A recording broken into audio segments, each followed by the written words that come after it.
அருட்பெருஞ்சோதி அருட்பெருஞ்சோதி தனிப்பெரும் கருணை அருட்பெருஞ்சோதி. எல்லா உயிர்களும் இன்புற்று வாழ்க, வள்ளல் மலரடி வாழ்க வாழ்க, கொல்லாவரதம் குவளை எல்லாம் ஓங்குக, நல்லோர் நினைத்த நலம் பெறுக, நன்றி நினைத்த எல்லோரும் வாழ்க இசைந்து. உலக மக்களே, அறிவார்ந்த அன்பர்களே, ஆண்மநேய வறுமைப்பாட்டுடைய அன்பர்களே, வல்லப்பமான நம்ம கல்லிய திருவட்பாவிலிருந்து சென்னையிலே தங்கியிருந்த காலகட்டங்களில் 1824ஆம் ஆண்டிலிருந்து 1840 ஆண்டுகள் வரை 16 ஆண்டுகள் வரை நமது வளர்ப்பமானுடைய நிலை என்ன என்பதை நாம் தெளிவாக திருவருட்பா பாடலின் மூலமாக நாம் பார்த்து கொண்டிருக்கிறோம். வல்லப்பமானவர்கள் இறைவனால் வருவிக்க உற்று, இந்த பூலோகத்திற்கு ஒரு தாயின் வழியாக வருவிக்க உற்று சென்னையிலே 33 ஆண்டுகள் அங்கே தோன்றும் துணையான காலகட்டங்களில் இருந்து கொண்டிருக்கிறார்கள். நாம் படிப்படியாக அவருடைய நிலையை நாம் பார்த்து கொண்டிருக்கிறோம். வல்லப்பமானவர்கள் வருவி உற்றதற்கு காரணம், அவர் சுத்த சன்மார்க்கத்தை உலக மக்களிடம் கூறுவதற்காகவும், உலக மக்களையெல்லாம் சுத்த சன்மார்க்கத்தில் இணைத்து உலக மக்களெல்லாம் மரணமில்லா பெருவாழ்வில் வாழ வேண்டும் என்பதற்காகவும் ஒரு தாயின் வழியாக அருட்பெருஞ்சோதி ஆண்டவரால் அவருடைய மகனாகவே வருவிக்க உற்றார் என்பதை திருவருட்பாவி பாடலின் மூலமாக பார்த்து கொண்டிருக்கிறோம். வல்லப்பமானவர்கள் வருவிக்க உற்று 8 ஆண்டுகள் வரையிலும் அவர் யார் என்று தெரியாத நிலையில் இருந்து கொண்டிருந்தார்கள். இறைவனுடைய திருவிளையாடல் நடந்து கொண்டிருந்தது.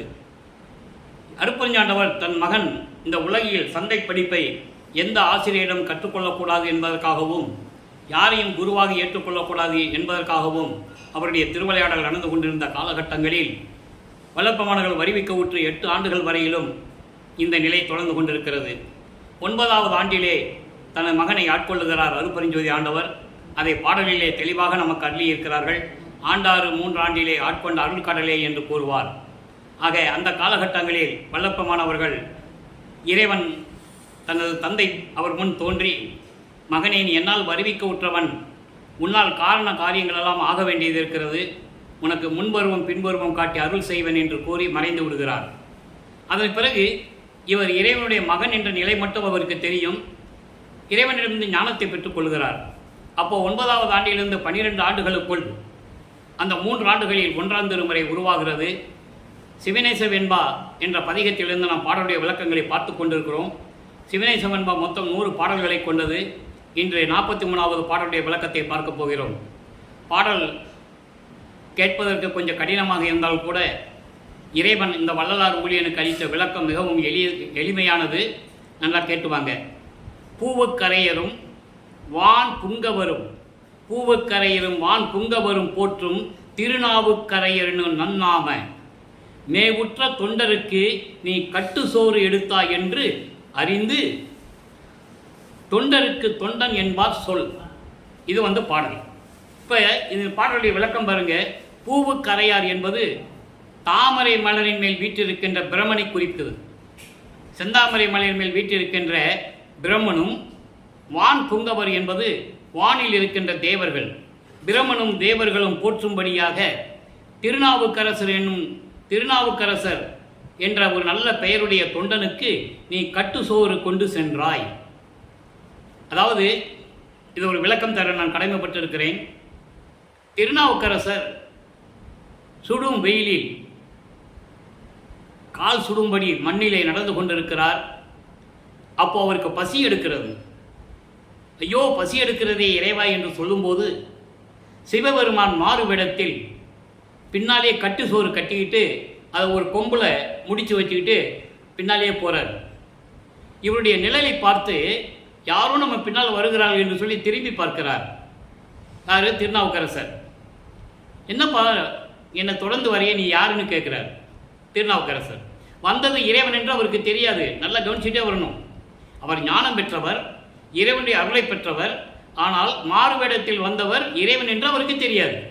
அப்போ அவருக்கு மெஞ்ஞானம் இல்லை என்று பொருள். நல்லா கவனிச்சுட்டே வரணும். ஞானம் வேறு, மெஞ்ஞானம் வேறு. அப்போ யாருன்னு அவருக்கு தெரியாது. அப்போ கேட்கும்போது, இல்லை சாமி, நீங்கள் பசின்னு சொன்னீங்களே, அதுக்காக தான் சோறு எடுத்துகிட்டு வந்தேன் அப்படின்னு சொல்கிறேன்.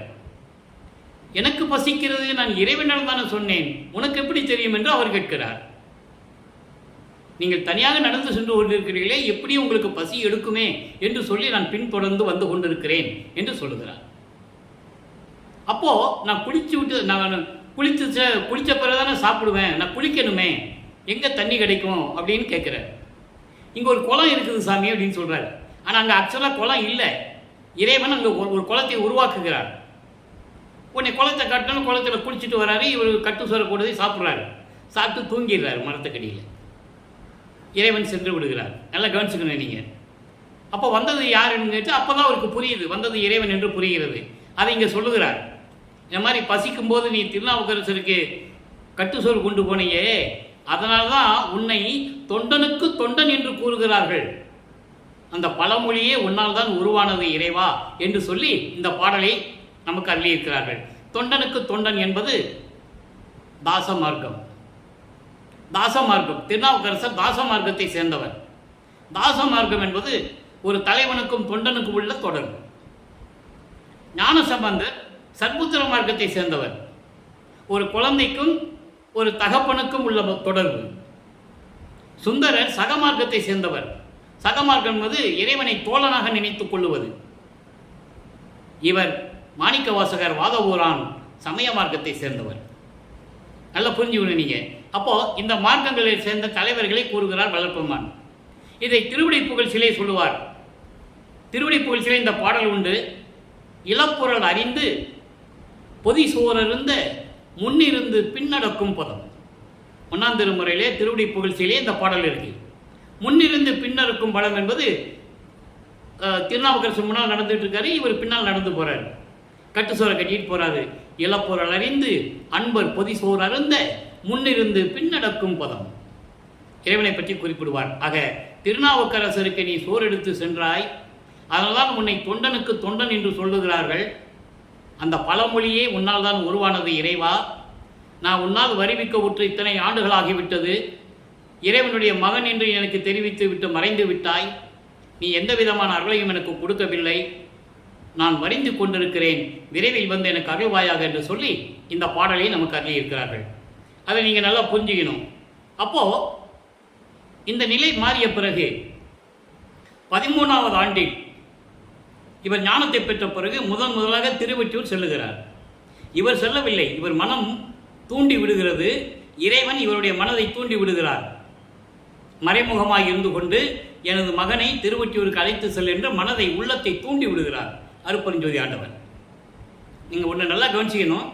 இப்போ வளர்ப்பமானவர்களுக்கு சுத்த சன்மார்க்கம் இருக்கிறது தெரியாது. சைவ குலத்திலிருந்து வருவிக்க உற்றதனால் சைவ சமயத்தை நாடிக்கொண்டிருக்கிறார், சைவ சமயத்தை பின்பற்றி கொண்டிருக்கிறார். அப்போ சைவ சமயத்தின் தலைவன் யாரு? சிவபெருமான். சிவபெருமானை இறைவனாக ஏற்றுக்கொண்டு சைவ சமயத்தின் அடையாளமாகிய திருநூரை பூசிக்கொண்டு உத்தராட்ச மாலை போட்டுக்கிட்டு இவர் இறைவனை நமச்சிவாயா சிவாய நமன்னு சொல்லி பாடிக்கிட்டு இருக்கிறார். இப்போ இந்த நிலை 13வது ஆண்டு வந்த பிறகு அவர் தங்கியிருந்த இடத்திலிருந்து ஏழுகணர் பகுதியிலிருந்து, இப்போ அதுக்கு பேர் வள்ளலார் நகர்னு பேர், அங்கே இருந்து திருவொற்றியூருக்கு நமது குழந்தை இறைவன் 13வது வயதிலே 13வது ஆண்டிலே கால் வலிக்க நடந்து சென்று இறைவனிடம் எப்படி முறையீடு செய்கிறார், மனதிடம் எப்படி சொல்லுகிறார்.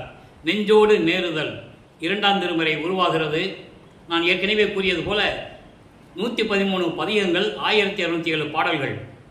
அதிலே இந்த பாடல், இந்த நெஞ்சோடு நேருதல் என்ற பதிகத்திலிருந்து பாடல்கள் வெளியே விளக்கத்தை பார்க்க போகிறோம். இன்று 10வது பாடல். இன்றோடு அந்த பதிகம் முடிகிறது. மனதிடம் எப்படி சொல்லுகிறார், நல்ல தயவு செஞ்சு கவனிச்சுட்டு வரணும்.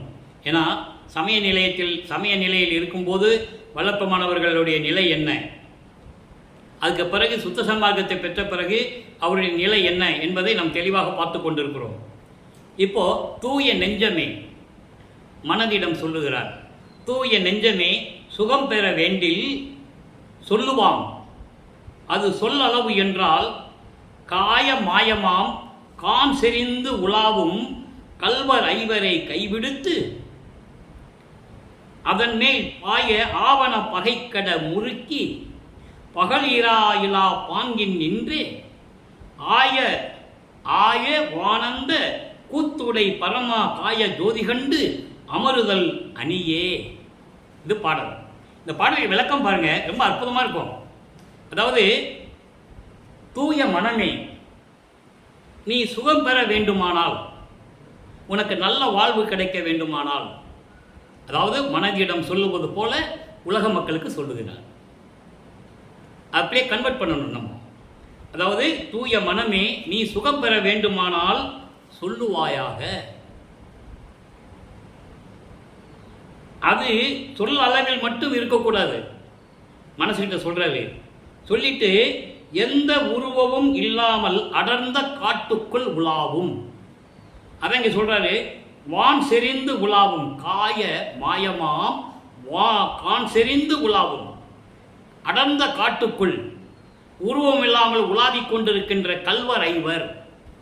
நம்ம உடம்பை பற்றி சொல்றாரு, உடம்பு உள்ளத்தை பற்றி சொல்றாரு. உடம்புக்குள்ள நமக்கு தெரியாம திருட்டு பசங்க 5 பேர் உலாவிக்கிட்டு இருக்கான், அதை காட்டுக்குள் உலாவது போல நமக்கு கூறுகிறார்.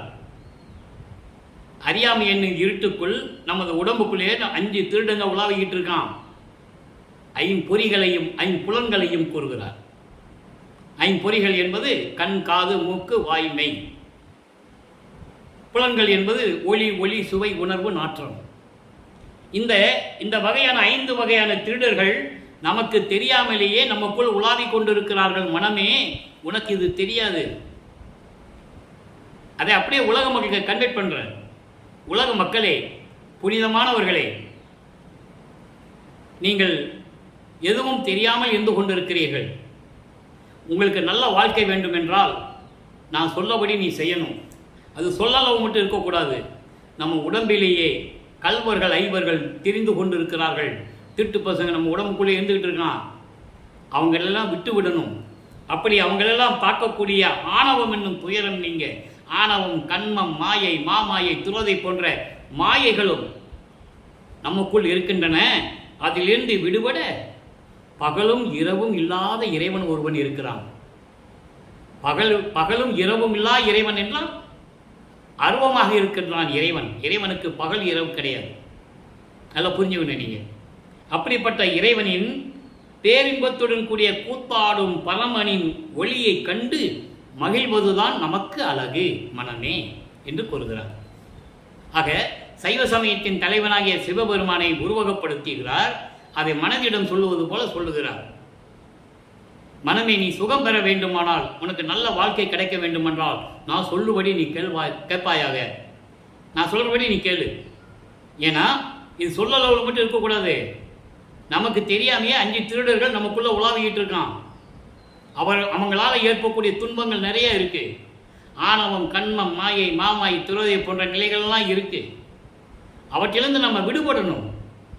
அப்ப விடுபடணும் என்ன பண்ணணும்? இறைவனை நாம் நினைக்கணும். இறைவனின் பேரின்பத்துடன் கூடிய கூத்தாடும் பரமனின் ஒளியை கண்டு நாம் மகிழ வேண்டும். அதுதான் நமக்கு அழகு. மனமே, இந்த நிலையில் நீ இருக்க வேண்டும் என்று சொல்லுகிறார். இதை நான் சொல்வதை கேட்டால் நீ இறைவனுடைய ஒளி வடிவை கண்டு மகிழலாமே என்று கூறி இந்த பாடலில் கூறுகிறார். இந்த பாடலை வல்லப்பமானவர்கள் நமக்கு அருளும்போது பாடும்போது அவருக்கு 13வது ஆண்டு. 16 ஆண்டுகளுக்குள் அவருடைய நிலை எப்படி இருக்கிறது என்பதை நாம் ஒவ்வொரு படிப்படியாக பார்த்து கொண்டிருக்கிறோம். இந்த நிலைகள் மாறுகிறது. 16 ஆண்டுகள் வரைக்கும் சிவபெருமானை வழிபட்டுக் கொண்டு நமச்சிவாய சிவாய நம என்று சொல்லி வழிபட்டுக் கொண்டிருக்கிறார். உண்மை. சுத்த சன்மார்க்கத்தை பெற்ற பிறகு அவருடைய நிலை மாறுகிறது. சுத்த சன்மார்க்கம் என்பது சமயங்களையும் மதங்களையும் மார்க்கங்களையும் சாராத ஒரு மார்க்கம். சுத்த சன்மார்க்கத்தின் தலைவன் அருட்பெருஞ்சோதி ஆண்டவர். சாதியும் மதமும் சமயமும் பொய்யென ஆதியில் உணர்த்திய அருட்பெருஞ்சோதி. இது பிரபஞ்சம் தோன்றிய காலத்திலிருந்தே இருக்கின்றபடியால் யாருக்கும் தெரியவில்லை. சமயங்கள் தோன்றின, மார்க்கங்கள் தோன்றின, அதனுடைய தலைவர்கள் தோன்றினார்கள். அவர்களுடைய கர்த்தாக்களை உருவகப்படுத்தி, கர்த்தாக்கள் என்பது அவருடைய தலைவர்கள். ஒவ்வொரு சமயத்துக்கும் தலைவர்கள் உண்டு. சைவ சமயத்தின் தலைவன் சிவபெருமான். அவருக்கு எப்படி உருவம் இருக்கும், தத்துவங்களின் அடிப்படையில் எப்படி இருக்குன்னு உருவகப்படுத்தினாங்க. அதே போல வைஷ்ணவ சமயத்தின் தலைவன் திருமால், அவரையும் உருவகப்படுத்தினாங்க. கௌபார சமயத்தின் தலைவன் முருகன். முருகன்னா எப்படி இருப்பார்? ஒரு மயில் இருக்கும், அது மேலே உட்காந்துப்பார், வேல் இருக்கும், இப்படியெல்லாம் உருவகப்படுத்தினார்கள். இது தத்துவத்தின் அடிப்படையில் உருவானது என்று நமது பிள்ளை பெருமானவர்கள் தெளிவாக நமக்கு அருளியிருக்கிறார்கள். இதெல்லாம் தத்துவங்களின் அடிப்படையில் உருவானது என்ற உண்மையை தெரியாமல் காலங்காலமாக இந்த சமயங்களையும் மதங்களையும் மார்க்கங்களையும் பின்பற்றி கொண்டு மக்கள் வழிபட்டு கொண்டிருக்கிறார்கள். அந்த யுகங்கள் முடிந்தவுடனே அந்த யுகத்தில் தோன்றிய அத்தனையும் அழிந்து விட்டது. யுகங்களும் முடிந்து விட்டது, அதில் தோன்றிய சமயங்களும் மார்க்கங்களும் மதங்களும் அழிந்து விட்டது. இந்த உண்மையை சொல்லுவதற்காகத்தான் பிள்ளை பெருமான் அவர்கள் இந்த பூலோகத்திற்கு வரிவைக்கு ஊற்றார் என்பதை நான் பதிவு செய்ய கடமைப்பட்டிருக்கிறேன். ஆக இந்த நிலைகள் மாறும்போது நமது பிள்ளை பெருமான் அவர்கள் 33 ஆண்டுகள் சென்னையில் இருந்த காலகட்டங்களில் அவருடைய நிலை என்ன என்பதை ஒவ்வொரு 8 ஆண்டுகளிலும் எப்படி நடந்தது என்பதை பார்த்து கொண்டிருக்கிறோம். இந்த 8 ஆண்டுகள் என்பது அருப்பெருஞ்சாண்டவர் 1/1/1823 ஆண்டு திருவிளையாடலை தொடங்குகிறார். தனது மகனை இந்த பூலோகத்திற்கு வருவிக்க செய்கிறார். 5/10/1823 ஆண்டு அந்த தாயின் கருவறையிலிருந்து 10 மாதங்களிலிருந்து பூலோகத்தை தொடுகிறார், இந்த மண்ணை தொடுகிறார். அதிலிருந்து 30/1/1874 ஆண்டு இரவு 12 மணி வரைக்கும் 51 ஆண்டுகள் திருவிளையாடல் நடக்குது. அருப்பெருஞ்சாண்டோடைய திருவிளையாடல் நடக்குது. அந்த 51 ஆண்டுகளை அருப்பெருஞ்சாண்டவர் 8 ஆண்டுகளாக பிரிக்கிறார். மனிதனுடைய வாழ்க்கையும் 8 ஆண்டுகளாக பிரிக்கலாம். சினிமா பாடல்கள் உண்டு. 1வது எட்டில் இப்படி இருக்கணும், 2வது எட்டில் இப்படி இருக்கணும், ஒரு படத்தில் கூட பாடல் வரும். அந்த நிலையில் அது ஏற்கனவே இறைவன் 8 ஆண்டுகளாக பிரித்து மகனுக்கு அருளை கொடுத்துக்கின்றார். அதை பார்த்துக்கிட்டு இருக்கோம். சரி, இப்போ சுத்த சன்மார்க்கத்தை பெற்ற பிறகு மனதிடம் எப்படி சொல்லுகிறார்? நெஞ்சோடு கிளத்தல் என்ற பதிகத்திலே 10வது பாடல், 2ஆம் திருமுறையிலே நெஞ்சோடு நேர்தல் என்ற 10வது பாடலுக்கும் 6ஆம் திருமுறையிலே சுத்த சன்மார்க்கத்தை பெற்ற பிறகு நெஞ்சோடு கிளத்தல் என்ற பதிகத்தில் இருக்கின்ற 10வது பாடலுக்கும் உள்ள வேற்றுமையை நீங்கள் புரிஞ்சுக்கணும். இங்கே சிவபெருமான் வராது, நமச்சிவாயன் வராது, ஓ சிவாய நமன்னு வராது. நல்ல கவனிங்க. தனித்தலைவன் எல்லாம் செய்வல்ல சித்தன், ஞான சபை தலைவன். அங்கே திருச்சிற்றம்பலத்திலே 16வது நிலையை கடந்தவுடனே சுத்த சிவஞான வெளி இருக்கிறது. அங்கே ஒரு சத்தியஞான சபை இருக்கிறது. அந்த சத்தியஞான சபையை தான் உலக மக்களுக்காக வடலூரிலே நமக்கு சத்தியஞான சபையை நிறுவி அருளினார்கள் பிள்ளை பெருமான் அவர்கள். அதை நீங்கள் நல்லா புரிஞ்சுக்கணும். அங்கே இருக்கிற சத்தியஞான சபை தான் இங்கே அப்படியே இருக்குது. ஏன்னா மக்களால் அங்கே சொல்ல முடியாது. இவர் போயிட்டு வந்துடுவார், ஒரு நொடியில் அங்கே போயிட்டு வந்துடுவார் நமது பிள்ளை பெருமான் அவர்கள். அங்கே போய் அவங்க அப்பனை பார்த்துட்டு என்னென்ன பேசணுமோ பேசிட்டு திரும்பி பூலோகத்துக்கு வந்துடுவார். நம்ம போக முடியுமா? அதுக்காக தான் இங்கே வடலூரில் சத்தியஞான சபையை நிறுவினார்கள் பிள்ளை பெருமான் அவர்கள். அப்படி தனித்தலைவன் எல்லாம் செய்வல்ல சித்தன் ஞான சபை தலைவன் என் உள்ளத்தே தனித்து இருந்து உள் உணர்த்த, கனித்த உளத்தோடு உணர்த்துகின்றேன். இதை ஓர் கதையென நீ நினையேல் மெய் கருத்து என்று அறிக. யார்கிட்ட சொல்றாரு? உள்ளத்துக்கிட்ட, மனதுகிட்ட சொல்றாரு. மனதிடம் சொல்லுவது போல உலக மக்களுக்கு அதை கன்வெர்ட் பண்றார். அதான் இந்த பாடலுடைய மைய கருத்து. மனதிடம் என்ன சொல்லுகிறார்? தனித்தலைவன், சுத்த சன்மார்க்கத்தின் தலைவன், தனி தலைவன் அவன். இந்த சிவபெருமானு திருமாலு இவங்களோட, இந்த பதத்தலைவர்களோட ஒப்பிட முடியாதவரை. தனி தலைவன், சுத்த சன்மார்க்கத்தின் தலைவன், எல்லாம் செய்ய வல்லக்கூடிய சித்தன். சித்தன் என்பது சித்தர் கிடையாது, சித்தன் என்பது இறைவன். இறைவன் ஞான சபை தலைவன் என் உள்ளத்தே தனித்து இருந்து, என் உள்ளத்திலே நிரந்தரமாக இருந்து, ஒப்பற்ற நிலையில் அருளோடு என் உள்ளத்திலே நிரந்தரமாக இருந்து உள் உணர்த்த, என் உள்ளத்தில் தெரிவிக்க, கனித்த உள்ளத்தோடு உணர்ந்து பேரின்பத்தோடு நான் அதை உணர்ந்து கொண்டேன். அதனால் உங்களுக்கு சொல்லுகிறேன், உணர்த்துகின்றேன், உங்களுக்கு தெரியப்படுத்துகின்றேன். இதை ஓர் கதை என நீ நினைக்காதே. மனமே, நான் சொல்றதெல்லாம் கதைன்னு நினைக்காத. அது அப்படியே உலக மக்களுக்கு கன்வெர்ட் பண்றாரு. உலக மக்களே, நான் சொல்றது இதை கதைன்னு நீங்க நினைச்சிடக்கூடாது, கதைன்னு நினைச்சிடக்கூடாது. மெய் கருத்து என்று அடிய சத்தியமான வார்த்தை, நான் உரைக்கும் வார்த்தையெல்லாம் நாயகன் தன் வார்த்தை, தெளிவாக சொல்லுவார். அதனால மனதிடம் சொல்லுவது போல உலக மக்களுக்கு சொல்றார். தனித்தலைவன், எல்லாம் செய்ய வல்லக்கூடிய இறைவன், ஞான சபை தலைவன், என் உள்ளத்திலே இருந்து கொண்டு, நிலையாக இருந்து கொண்டு என் உள்ளத்திலே உணர்த்த, நானும் பேரின்பத்தோடு உணர்ந்து உங்களுக்கு தெரிவிக்கின்றேன். இதை கதை என்று நீங்கள் நினைக்க வேண்டாம், இது சத்திய வார்த்தை என்று நீங்கள் அறிந்து கொள்ளுவீர்களாக என்று உலக மக்களுக்கு சொல்லுவது போல மனதிடம் சொல்லுகிறார். இனித்த அருட்பெருஞ்சோதி ஆணை. இது என் தந்தை அருட்பெருஞ்சோதிய கட்டளை. இது தந்தை சொல்லுகிறார், நான் சொல்லுகிறேன். நான் அதுக்காக தானே வருவிக்க விட்டேன் என்று கூறுவார் இன்னொரு பாடலிலே. இது ஆணை. எல்லாம் உடைய இறைவன் வரும் தருணம், இறைவன் வருவதை உலக மக்களுக்கு தெரிவிக்கிறார். அதை மனதிடம் சொல்லுவது போல உலக மக்களுக்கு சொல்றாரு. இறைவன் வருகின்ற தருணம், இது சத்தியம், இது சத்தியம். இதனால் அதலில் பணித்த உலகவர் அறிந்தே உய்யும் வகை இன்னை பகிர்ந்திடுக, நாளை அருட் பரம சுகசாரே. இது பாடல் கடைசி 2 வரி. அதாவது மனதிடம் சொல்லுகிறார். எப்படி சொல்றாரு? மனமே, இது இறைவன் கொடுத்த வாக்கு, அவருடைய கட்டளையில் தான் நான் சொல்கிறேன். அவர் எனக்கு என்ன உள்ளத்தில் உணர்த்தினாரோ அதை அப்படியே நான் உங்களுக்கு தெரிவிக்கிறேன்.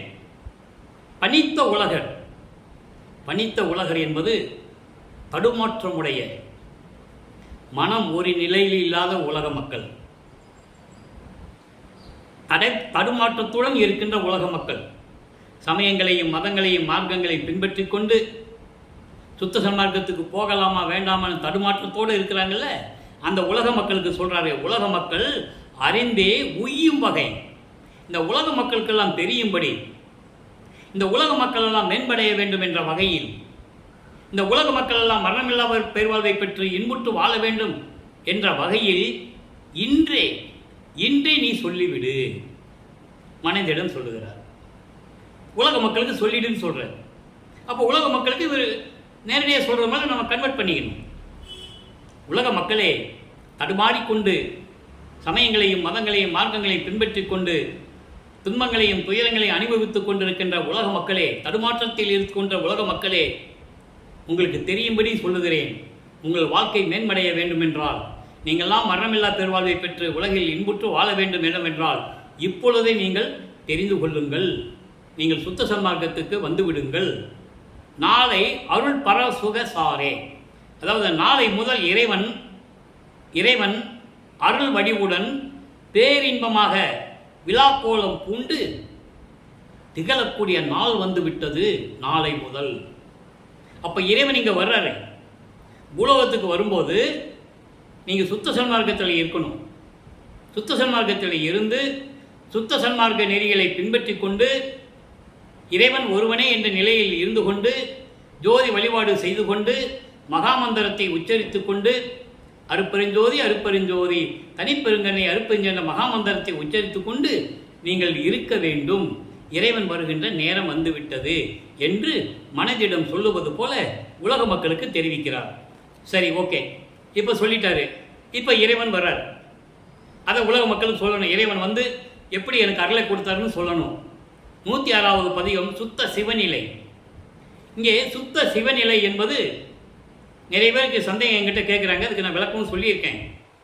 இங்கே சிவம் என்பது சிவன் அல்ல. சுத்த சிவம் என்பது சுத்த சன்மார்க்கம். சுத்த சிவநிலை என்பது சுத்த சன்மார்க்க நிலை. நல்லா புரிஞ்சுக்கணும் நீங்கள். அதனால தான் சிவநிலை, சுத்த சிவநிலை என்று சொல்கிறார். சுத்தத்தை முன்னால் போடுறார். சிவன் வேறு, சிவம் வேறு. சிவன் அதாவது சைவ சமயத்தின் தலைவன் சிவபெருமான். சிவம் அருப்பெருஞ்சோதி ஆண்டவர், சுத்த சன்மார்க்கத்தின் தலைவன். அந்த வேறுபாட்டை நீங்கள் புரிஞ்சுக்கணும். இப்போ அந்த நிலை என்னன்னு சொல்றாரு. வஞ்ச வினை எல்லாம் மடிந்தனவன், மாயை இருள் அஞ்சி என்னை விட்டே அகன்றனவால், எஞ்சலில்லா இன்பமெல்லாம் என்றனையே எய்தி நிறைந்தனவால், துன்பமெல்லாம் போன தொலைந்து. இறைவன் வந்துவிட்டான். இறைவன் வந்ததனால் எனக்கு துன்பமெல்லாம் தொலைந்து விட்டது. வஞ்ச வினையெல்லாம் மடிந்தனவன். வஞ்ச வினை என்பது 3 வகையாக சொல்லுகிறார். ஊழ்வினை என்பது சஞ்சீதம், பிராரத்தம், அகாமியம். சஞ்சீதம் என்பது பல பிறவிகளிலே நமக்கு உண்டான ஊழ்வினைகள். பிராரத்தம் என்பது போன பிறவியிலே உண்டான ஊழ்வினைகள். அகாமியம் என்பது தெரிந்தோ தெரியாமலேயோ இந்த பிறவியில் நமக்கு ஏற்பட்ட கர்ம வினைகள். இவையெல்லாம் மடிந்து விட்டது. இறைவன் வந்து விட்டான் அல்லவா, இதெல்லாம் மடிந்து விட்டது. மாயை இருள் அஞ்சி என்னை விட்டே அகன்றனவால். மாயை இருள் என்பது அறியாமை. இங்கே அறியாமை என்பது சமயங்களையும் மதங்களையும் மார்க்கங்களையும் நான் பின்பற்றி கொண்டிருந்த போது எனக்கு ஏற்பட்ட அந்த அறியாமை இருக்கிறதே, இறைவன் யாரென்ற தெரியாத நிலையில் நான் இருந்து கொண்டிருந்தேனே, அதெல்லாம் என்னை அஞ்சி என்னை விட்டு அகன்று விட்டது, என்னை விட்டு நீங்கி விட்டது. எஞ்சலில்லா இன்பமெல்லாம் என்றனையே எய்தி, எஞ்சல் இல்லா என்பது எந்த குறையும் இல்லாமல், குற்றம் குறைகள் இல்லாமல் பரிபூர்ணமாக இறைவனுடைய அருளெல்லாம் என்றனையே சேர்ந்து விட்டது. அதனால் எனக்கு எல்லா இன்பமும் தொலைந்து விட்டது, எல்லா துன்பமும் தொலைந்து விட்டது, எல்லா துன்பங்களும் தொலைந்து நான் பேரின்பமாக இருந்து கொண்டிருக்கிறேன் என்று கூறுகிறார். இறைவன் தன் மகனுக்கு ஆட்கொண்டு 5 தொழிலையும் கொடுத்து எப்படி சொல்வார் தெரியுமா? ஒரு பாடலில் சொல்லுவார், ஆக்கி அழித்தல் முதலாம் தொழில் ஓர் 5ஐயும் தேக்கி அமுது நீசை என்றான், தூக்கி எடுத்தான் அணைத்தான் சிற்றம்பலத்து என்போன்னு சொல்லுவார். அதுக்கு முன்னால 5 தொழிலை செஞ்சது யாரு? பிரம்மன், திருமால், ருத்திரன், மகேஸ்வரன், சதாசிவம் தனித்தனியாக செஞ்சுக்கிட்டு இருந்தாங்க. இந்த 5 தொழிலையும் நீ சேர்த்து செய்யே என்று சொல்லி எனக்கு அருளமுது கொடுத்தான். அவர் வல்லப்பெருமானுக்கு பசி இல்லை, தூக்கம் இல்லை.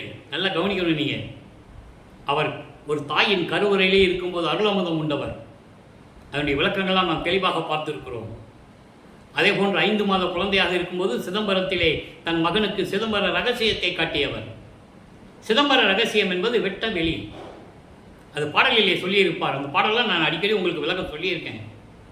தில்லை தளத்திடையே திரை தூக்க தரிசித்த போது வேய்வகை மேல் காட்டாதே எந்தனக்கே வெளியாய் காட்டிய மெய் உறவாம் மெய்ப்பொருளே. மெய் உறவு எனக்கு உண்மையான தந்தை, உண்மையான இறைவன் அருட்பெருஞ்சோதி ஆண்டவர்.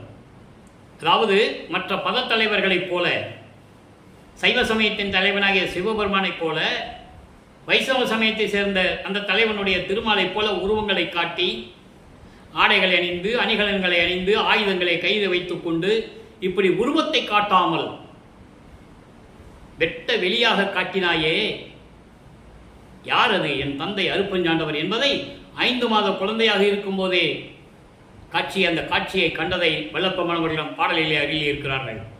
இறைவனுடைய மகன் என்பதை நீங்கள் புரிந்து கொள்ள வேண்டும். அதைதான் மறுபடியும் வற்புறுத்தி கூற வேண்டிய காலகட்டத்தில் இருக்கிறோம். ஏனென்றால் வல்லப்பெருமானவர்கள் வருவிக்க உற்று 203 ஆண்டுகள் ஆகியும் கூட இறைவனுடைய மகன் என்ற நிலையையும் யாரும் வல்லப்பெருமானை பற்றி கூறியதில்லை. அவர் இறைவனுடைய திருவிளையாடலினால்தான் இந்த பூலோகத்திற்கு வருவிக்க உற்றார் என்ற நிலையும் மக்களிடம் சொல்ல வேண்டும். ஆன்ற சன்மார்க்கம் அணிபெற என்னை தான் ஈன்று அமுதளித்த இனிய நற்றாயே என்று கூறுவார்.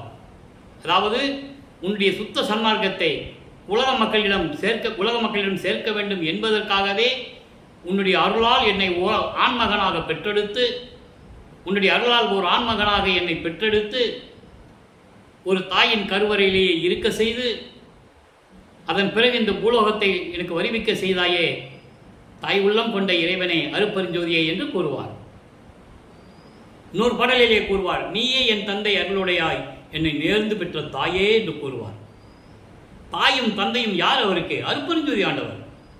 உலகியலுக்காக அவர் ஒரு குடும்பத்திலிருந்து வருவிக்க உற்றார், அவ்வளவுதான். அவர் இறைவனுடைய மகன் என்பதை நீங்கள் புரிந்து கொள்ள வேண்டும். இறைவனுடைய மகனாகவே உலாவ விட்டு 51 ஆண்டுகள் இந்த பூலோகத்திலே தனது மகனை உலாவ விட்டு சமயங்களையும் மதங்களையும் மார்க்கங்களையும் சார்ந்து 33 ஆண்டுகளை இருக்க செய்து, சென்னையிலே இருக்கும்போது இருக்க செய்து, அதன் பிறகு மகனை இது தேவையில்லை, உலக மக்களுக்கு சொல்லிவிடு, இனிமேல் அதனால் பயன் இல்லை என்று சொல்லி சுத்த சன்மார்க்கத்தை கொடுத்து உலக மக்களை எல்லாம் சுத்த சன்மார்க்கத்தில் இணைத்து உலக மக்கள்லாம் வாழ வேண்டும், இன்புற்று வாழ வேண்டும் என்பதற்காகவே தனது மகனை இந்த பூலோகத்திற்கு வருவிக்க செய்தார் அருட்பெருஞ்சோதி ஆண்டவர். அது பாடலிலே தெளிவாக கூறியிருப்பார். அந்த பாடலை நான் அடிக்கடி கூறுவதுண்டு, உங்களுக்கு எல்லாம் தெரிஞ்சிருக்கும், அருப்பா படிச்சிருந்தா தெரிஞ்சிருக்கும்.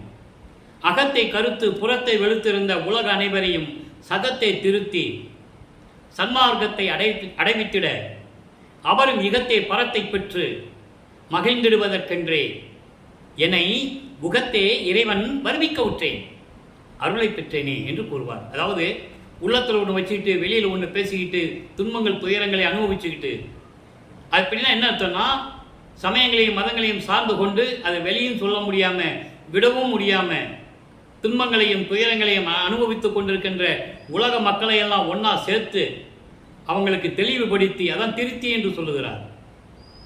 அவங்களுக்கு எல்லாம் தெளிவுபடுத்தி விளக்கி உலக மக்களை எல்லாம் சுத்த சன்மார்க்கத்தில் இணைத்து அவங்கெல்லாம் மகிழ்வோடு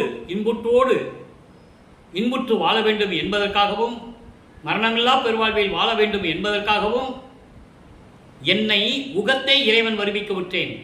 உகத்தை என்பது கலியுகத்தில் இறைவன் என்னை இறைவனாகவே வருவிக்க செய்தார். நான் வருவிக்க விட்டேன், இறைவனுடைய அருளை பெற்றேனே என்று கூறுவார். கலியுகம் 1900 ஆண்டுகளிலே முடிந்து விட்டது. கலியுகத்தில் இவர் வருவிக்க விட்டதனால் கலியுகத்தில் வருவிக்க விட்டேன் என்று கூறுகிறார். நல்லா புரிஞ்சுக்கணும் நீங்க. அப்போ இறைவன் மகனாகவே வருவிக்க விட்டார் என்பது உண்மையாகிறது. இந்த உண்மையை உலக மக்களிடம் சொல்ல வேண்டும் அல்லவா? ராமையா பிள்ளைக்கும் சின்னியமேர்களுக்கும் மருதூரிலே இல்லற வாழ்க்கையிலே 5வது மகனாக பிறந்தார் என்று சொல்லக்கூடாது, பிறந்தார் என்று தான் சொல்லிக் கொண்டிருக்கிறார்கள்.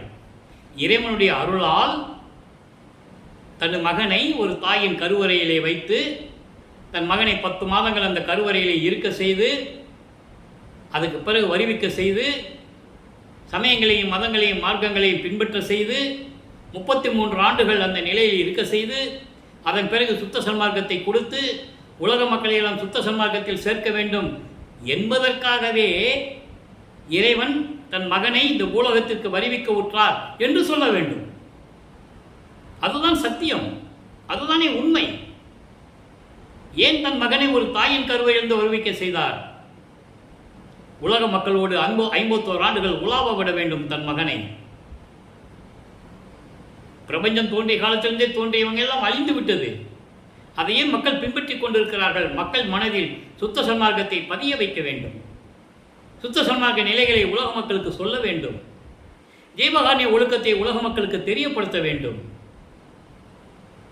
சுத்த சன்மார்க்க நெறிகளை சொல்ல வேண்டும். உலக மக்கள் எல்லாம் உயிரின் மீது இரக்கம் காட்டி தயவும் கருணையோடு இருக்க வேண்டும். ஆன்மநேய ஒருமைப்பாட்டுடன் இருக்க வேண்டும். அப்போ ஆன்மநேய ஒருமைப்பாட்டை இருக்க வேண்டும் என்றால் அவர்கள் சுத்த சன்மார்க்கத்தில் இருக்க வேண்டும் என்பதை நாம் தெளிவாக பார்த்திருக்கிறோம். அதுக்கான ஒரு நிகழ்ச்சியை நான் இங்கே ஒரு விளக்கத்தை சொல்ல கடமைப்பட்டிருக்கிறேன். விண்ணப்பத்தில் உண்டு. எல்லாமுடைய அருட்பெருஞ்சோதி அற்புத கடவுளே, இது தொடங்கி எக்காலத்தும் சுத்த சன்மார்க்கத்தின் முக்கிய தடைகளாகிய, எங்க சொல்றார் பாருங்க, சுத்த சன்மார்க்கத்தின் முக்கிய தடைகள் சமயங்கள் மதங்கள் மார்க்கங்கள் என்பவற்றின் ஆசார சங்கற்ப விகற்பங்களும் வர்ணம் ஆசிரமம் போன்ற உலகாச்சார சங்கற்ப விகற்பங்களும் எங்கள் மனதில் பற்றாவண்ணம் அருள் செய்தல் வேண்டும். நம்மளால் முடியுமா? மனிதர்களால் முடியாது. அதனால இறைவனிடம் விண்ணப்பம் வைக்கிறார். எங்க மனசுல நீ கொண்டு வந்து நிற்க வைக்கணும்னு சொல்ற. சுத்த சன்மார்க்கத்தின் முக்கிய லட்சியமாகிய ஆன்மநேய ஒருமைப்பாட்டுரிமை எங்களுக்குள் எக்காலத்தும் எவ்விடத்தும் எவ்விதத்தும் எவ்வளவும் விலகாமல் நிறைந்து விளங்க செய்வித்து அருளல் வேண்டும். தெளிவாக சொல்றேன். அப்போ சமயங்களுடைய மதங்களுடைய சங்கற்ப விகற்பங்கள் என்ன? சைவ சமயத்தின் சங்கற்ப விகற்பங்கள் திருநீர் பூசுவது, கற்பூரம் ஏற்றுவது, உருவ வழிபாடு செய்வது, குத்து விளக்கு ஏற்றுவது, இதெல்லாம் சுத்த சன்மார்க்கத்திற்கு இருக்கக்கூடாது. அபிஷேகம் இருக்கக்கூடாது, ஆராதனை இருக்கக்கூடாது. ஏனால் இறைவன் ஒளி வடிவில் தீப வடிவில் இருக்கிறான். தீப வடிவத்தில் போய் எப்படி நீங்கள் அபிஷேகம் பண்ணுவீங்க? பண்ண முடியாது. அதனால தான் இறைவனுடைய நிலையையும் இதெல்லாம் இருக்கக்கூடாது என்ற நிலையையும் உலக மக்களுக்கு தெரிவிக்கிறார். எனவே அன்பர்களே, இன்றைய பாடலுடைய விளக்கம் உங்களுக்கு புரிந்திருக்கும் என்று நான் கருதுகிறேன். நமது பிள்ளைப்பெருமான் அவர்கள் இறைவனுடைய மகனாக வருவிக்க உற்று 16 ஆண்டுகள் வரையில் சென்னையில் மொத்தம் 33 வருஷம் இருக்காரு. நம்ம ஒவ்வொரு 8 வருஷமாக பார்த்துக்கிட்டு இருக்கோம். அப்போது 16 ஆண்டுகள் வரைக்கும் அவருடைய நிலை என்ன மக்களுக்கு தெரியப்படுத்தணும். யாரும் மக்களுக்கு சொல்லலை. அவர் திருவொற்றியூருக்கு போனது, திருமலை வாயிலுக்கு போய் இறைவனிடம் விண்ணப்பம் வச்சது, திருவள்ளி தாயில் வைத்தது, இவரை பார்த்து சிவபெருமான் திருவள்ளியாக ஓடினது, இதெல்லாம் மக்களுக்கு சொல்லல. பாடல் உண்டு, திருவற்பாலில் பாடல் உண்டு. கதை அல்ல, கற்பனை அல்ல, பாடலுடைய விளக்கத்தை தான் உங்களுக்கு நான் விளக்கி கொண்டிருக்கிறேன். இறைவன் கொடுத்த விளக்கம், பாடல் உண்டு, உண்மை, எல்லாமே சத்தியமான விளக்கங்கள். எனவே அன்பர்களே, அவருடைய நிலைகள் இருந்தது வேறு. சுத்த சன்மார்க்கத்துக்கு வந்த பிறகு உலக மக்களிடம் எப்படி தெரிவிக்கிறார் என்பதையெல்லாம் நாம் பார்த்துவிட்டோம். நீங்கள் அனைவரும் சுத்த சன்மார்க்கத்தில் இணைந்து சுத்த சன்மார்க்க நெறிகளை பின்பற்றி கொண்டு ஜோதி வடிவில் இருக்கின்ற தீப வழிவெளியில் இருக்கின்ற அருட்பெருஞ்சோதி ஆண்டவரை அருட்பெருஞ்சோதி அருட்பெருஞ்சோதி தனிப்பெருங்கருணை அருட்பெருஞ்ச மகாமந்திரத்தை சொல்லி சைவ நெறியில் இருந்து கொண்டு சைவ நெறியை பின்பற்றி கொண்டு, சைவ நெறி என்பது அதாவது அசைவ உணவுகளை, மாமிச உணவுகளை உண்ணாமல் சைவ உணவுகளை மேற்கொண்டு இறைவனுடைய அருளையெல்லாம் பெற்றுக்கொண்டு நீங்கள் இந்த வையகத்தில் வாழ்வாங்க வாழ வேண்டும், நீடூழி வாழ வேண்டும், மரணமில்லா பெருவாழ்வில் நீங்கள் வாழ வேண்டும் என்று இறைவனுடைய தயவோடையும் கருணையோடையும் வாழ்த்தி வணங்கி இந்த வள்ளலார் ஒளியன் விடைபெறுகிறேன். மீண்டும் நாளை சந்திப்போம். நன்றி, வணக்கம். அருட்பெருஞ்சோதி அருட்பெருஞ்சோதி தனிப்பெரும் கருணை அருட்பெருஞ்சோதி. தினமும் நமது பதிவு வந்து கொண்டிருக்கும். பார்த்து கண்டு மகிழ்ந்து இறைவனை நினைந்து இறைவனர்களை பெற்றுக்கொள்ளுங்கள்.